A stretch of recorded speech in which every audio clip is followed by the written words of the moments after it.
Assalamualaikum warahmatullahi wabarakatuh. Halo teman-teman semua, apa kabar? Semoga sehat ya.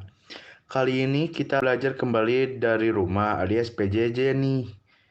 Tapi itu jangan kita jadikan alasan untuk bermalas-malasan. Karena kemalasan adalah penjajah terhebat untuk diri kita. Berbicara soal penjajahan, kalian tahu nggak bahwa Indonesia pernah dijajah negara Jepang? Yap, benar. Jepang menjajah Indonesia setelah negara Belanda sekitar 3,5 tahun. Mau tahu lebih lengkap tentang awal masuk Jepang ke Indonesia? Yuk simak video ini sampai selesai.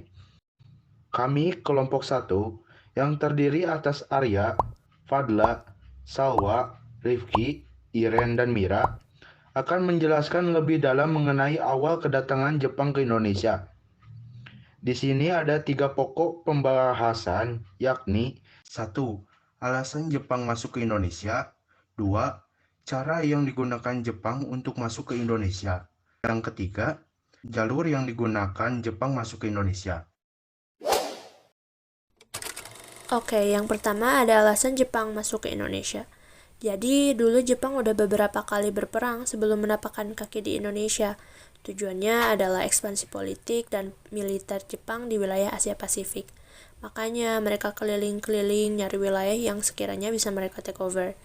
Kebetulan pada tahun 1941, daerah Indochina, tepatnya di Vietnam, lagi dalam kondisi vacuum of power atau kekosongan kekuasaan.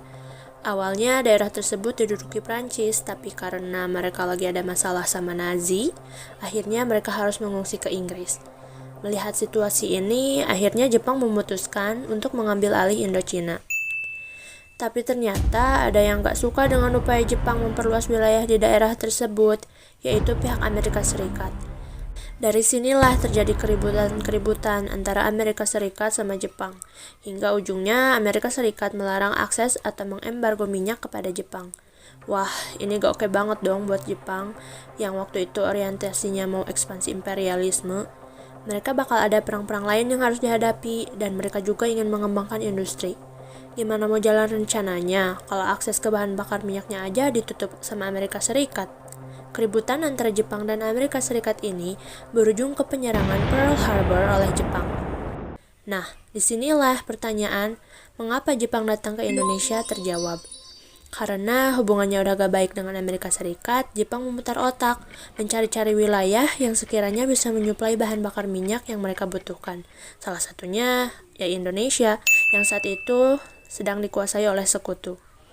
Jadi, alasan utama Jepang masuk ke Indonesia saat itu adalah untuk mendapatkan logistik dan bahan industri perang. Lalu ada juga beberapa faktor yang mendukung alasan Jepang tersebut. Di antaranya adalah 1. Adanya penambahan penduduk yang cepat. 2. Jepang kekurangan sumber daya alam. 3. Adanya pembatasan emigrasi bangsa Jepang. 4. Ingin menjadi negara yang sejajar dengan negara-negara besar. Cara yang digunakan Jepang untuk masuk ke Indonesia. Jepang masuk ke Indonesia dengan melalui serangkaian serangan militer yang dimulai dari arah utara Kepulauan Indonesia sampai pada akhirnya dapat menguasai Jawa. Untuk menguasai Indonesia, Jepang menggunakan 2 jalur, yaitu 1. Lewat Filipina, Tarakan, Balikpapan, Bali, Rembang, Indramayu. Yang kedua, lewat Semenanjung Melayu, Palembang, Pontianak, Tanjung Priuk. Pada awal mulanya, kedatangan Jepang disambut baik oleh rakyat Indonesia. Rakyat Indonesia mikir, wah, ini Jepang udah berhasil mengusir sekutu. Orang-orang yang selama ini udah bikin hidup rakyat Indonesia sengsara karena dijajah. Selain itu, Jepang juga mengeluarkan sebuah propaganda yang menunjukkan simpati mereka terhadap rakyat Indonesia. Namun lama-kelamaan sisi asli Jepang terlihat yang justru membuat Indonesia menjadi lebih buruk daripada sebelumnya. Selanjutnya, ada jalur yang dilalui Jepang untuk datang ke Indonesia. Pada tanggal 11 Januari 1942, tentara Jepang Raid Wing Unit dan pasukan Angkatan Laut Kure yang berjumlah 20.000 tiba di Tarakan, Kalimantan Timur.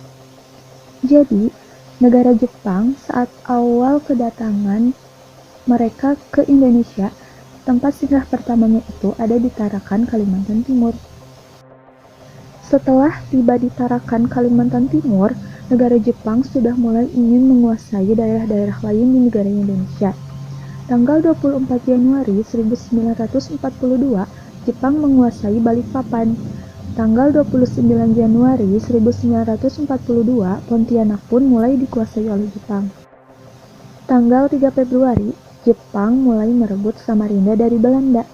Dan tanggal 10 Februari 1942, Jepang merebut lapangan terbang Samarinda II yang membuat daerah Banjarmasin mudah dikuasai oleh Jepang. Tanggal 14 Februari 1942, Jepang tiba di Sumatera, tepatnya di Palembang. Setelah tiba di Palembang, negara Jepang pun ingin menguasai Palembang, dan pada akhirnya tanggal 16 Februari 1942, negara Jepang pun menguasai Palembang, yaitu dengan cara mengambil simpati kelompok Islam anti Belanda. 3 minggu kemudian, Jepang mendarat di Jawa, disambut dengan meriah oleh masyarakat di daerah Jawa. Jepang pun membujuk pemimpin-pemimpin umat, khususnya Islam, dengan menyebut dirinya sebagai saudara tua rakyat Indonesia. Dengan jatuhnya kekuasaan Hindia Belanda di daerah Sumatera, Kalimantan, Sulawesi, dan Maluku, membuat Batavia mudah dikuasai oleh Jepang. Pasukan tentara Jepang pun menyebar luas di Jawa yang dipimpin oleh Letnan Jenderal Hitoshi Imamura. Belanda pun semakin terdesak. Pada tanggal 1 Maret 1942, tentara ke-16 Jepang berhasil mendarat di 3 tempat, yaitu di Teluk Banten, Eretan Wetan Jawa Barat, dan Kerangan Jawa Tengah. Pertarungan Laut Jawa terjadi yang dipimpin oleh Laksamana Karel Doorman. Tanggal 1 Maret 1942 juga Jepang mendarat dan menyerang kota Bandung yang dipimpin oleh Kolonel Toshinori dengan pasukan 5.000 orang di sebelah barat Cirebon.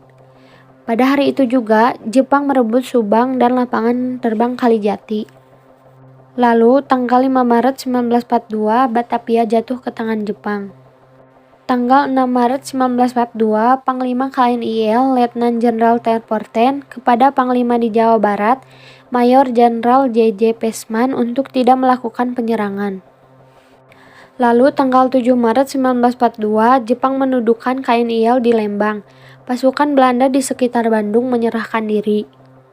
Selanjutnya, tanggal 8 Maret 1942 dilakukan perundingan antara pihak Belanda yang diwakili oleh Letnan Jenderal Terporten dan pihak Jepang yang diwakili oleh Jenderal Hitoshi Imamura beserta Gubernur Jenderal AWL Tjarda van Starkenborgh Staatsweer. Hasilnya adalah tercapailah kapitulasi Kalijati yang menandakan bahwa kekuasaan Belanda di Indonesia sudah berakhir dan digantikan oleh pihak Jepang. Dan selanjutnya tanggal 9 Maret 1942 Jepang menguasai Indonesia. Nah, itu dia sejarah masuknya Jepang ke Indonesia. Walaupun memang tak selama Belanda, tetapi Jepang memberikan bekas luka yang luar biasa bagi rakyat Indonesia. Terima kasih atas perhatiannya. Sekian dan sampai jumpa.